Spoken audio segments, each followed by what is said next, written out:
guys, this is the Maafia garage here. Today I'm working on my 91 MR2 turbo as a Gen 2 JDM turbo swap. Today I'm replacing the knock sensor. I'm going to replace it with this ATS unit right here. I'm going to put on the flashlight. So here goes the ATS unit. So this is what they had in the mail. And this is what it was $100 shipped in the States. And this is what it comes with. I believe it's a GM knock sensor. So right now I'm in the process of removing it. So I found out that it's a 27 millimeter socket. Let's see if we can get that. Yeah, 27 mil. I didn't have a shorter socket, so I just used a deep well. And we're gonna go under here. Go into the car. I have the car safely under jack stands. Always use jack stands to go when you go under a car. And I have my safety glasses on too, just in case of any particles were to come down. So the knock sensor is right there.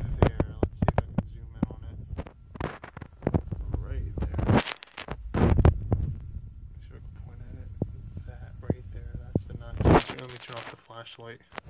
I already have a light going down here.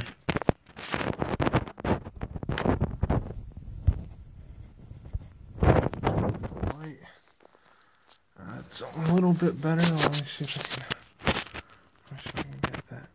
Sorry, my camera is really bad, but that's it right there. I already have it loose. There's just one single plug right here. I'm so sorry. It's very humid in here because I just pulled the car inside the garage. So there goes the plug. I removed the plug. I already have it loose, so I'm just gonna unscrew it right here. Let's see if I can unscrew it for you guys. So I'm going lefty loosey. I'm gonna remove it.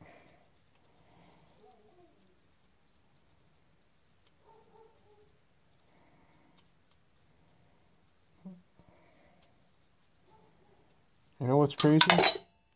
Oh, there it goes. Oh, of course it just falls inside the light. Of course it falls right into the light. Isn't that great? But remove that.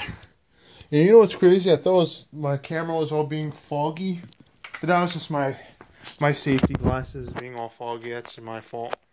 But this is the knock sensor. This is the factory one after it's unplugged. Let me turn on the flashlight again so you guys can see. And this is it right here. There's the old one.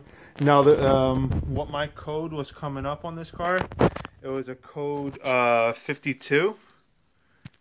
So I checked out the code, and it came out. It blinked 5 times, and then it blinked 2 times. So that was code 52, and that was for the knock sensor.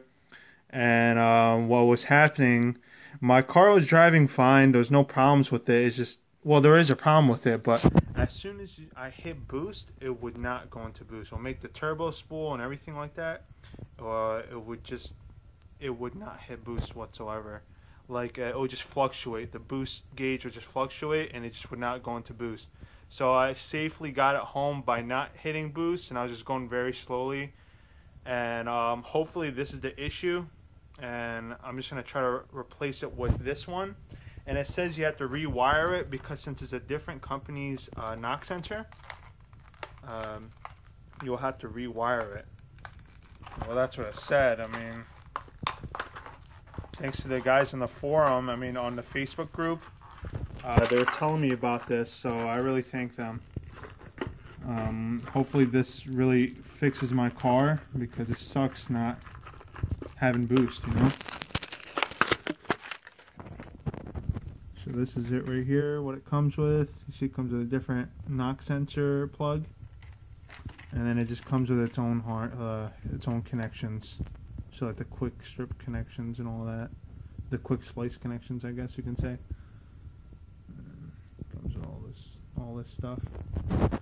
And this is the knock sensor once again. This is the new one, and it comes with the adapter. So this is the knock sensor itself, it's screwed into the adapter, because the adapter is, you know, you can just look at it, see if they match up, and it should screw in. I'm not too sure what size is this, but when I start screwing it in, I'm going to let you guys know what size this is.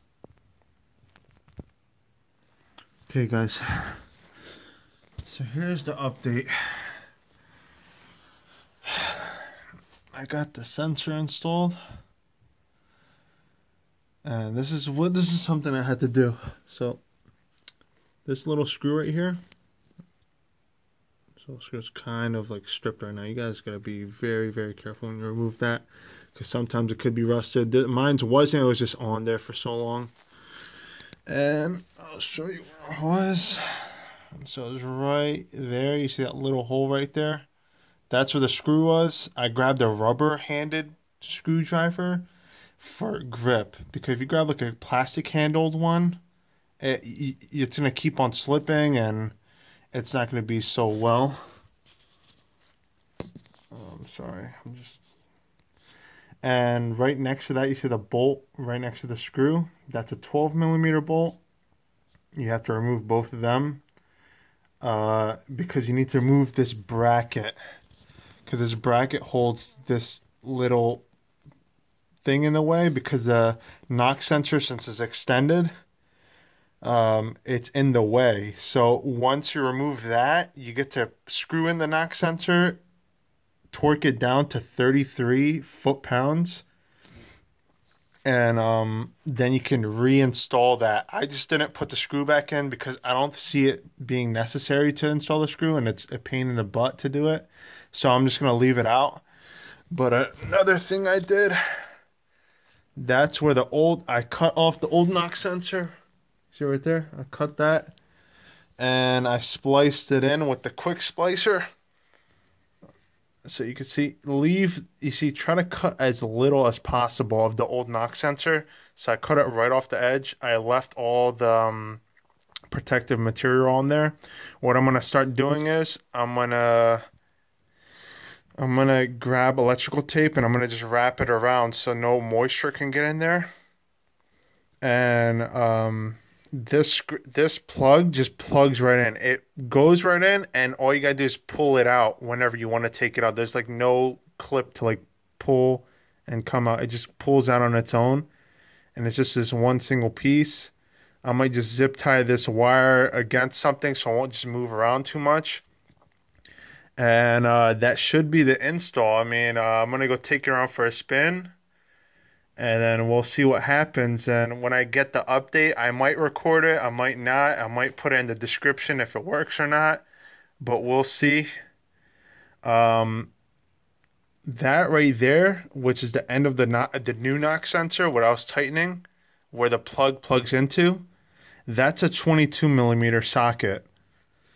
So I used a 22mm socket, I screwed it in, and I torqued it down to 33 foot-pounds, is what all the people on the Facebook pages were telling me to do. And hopefully this resolves my issue. Alright guys, just took it out for a test drive. Oh, I just came back from a test drive, and everything went well. I mean, the check engine light went off. It hits boost very hard again. I think I could say job well done. Yeah, I know my battery light is on. It's been on since, you know, been on for a good amount of time. There's nothing wrong with the alternator. There's nothing wrong with anything. Even the volts read fine too. It says 14.20. So I mean, this is a pretty straightforward install. I mean, it took me about an hour, but I highly recommend it. If your car is still in the code 52 knock sensor, definitely go for ATS. And thank you very much for watching.